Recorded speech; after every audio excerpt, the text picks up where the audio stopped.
दिल्ली का सुप्रसिद्ध रामलीला मैदान है। यहाँ बचपन से मैं आ रही हूँ। हर साल दशहरे के दिन यहाँ इसी मैदान में रावण के पुतले का दहन होता है। मैं छोटी थी तो अपनी दादी जी इंदिरा जी के साथ आती थी, उनके पैरों के पास जमीन पर बैठ के देखती थी। उन्होंने हमारे देश की ये प्राचीन, हजारों वर्ष प्राचीन गाथा जो रामायण है, भगवान राम जी की जीवन गाथा मुझे सुनाई। आज जो सत्ता में है वे अपने आप को राम भक्त कहलाते हैं। इसीलिए यहाँ बैठे हुए मेरे मन में ये बात आई कि उनको इस संदर्भ में कुछ कहना चाहिए। मुझे लगता है कि वे कर्मकांड में उलझ गए हैं।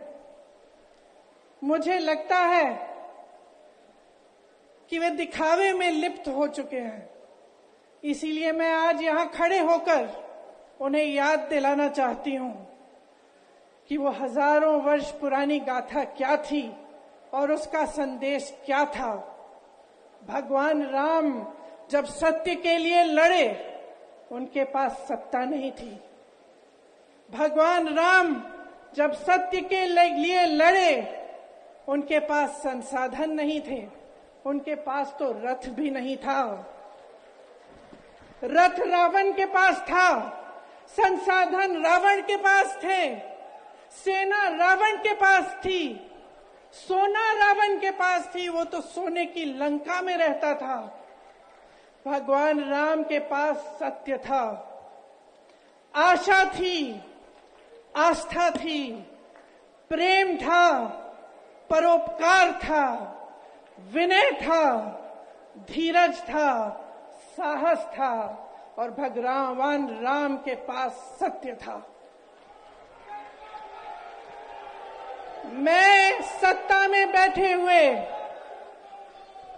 सरकार के जितने भी सदस्य हैं, अपने प्रधानमंत्री नरेंद्र मोदी जी को याद दिलाना चाहती हूँ भगवान के जीवन गाथा का क्या संदेश था। सत्ता सदैव नहीं रहती, सदैव नहीं रहती सत्ता।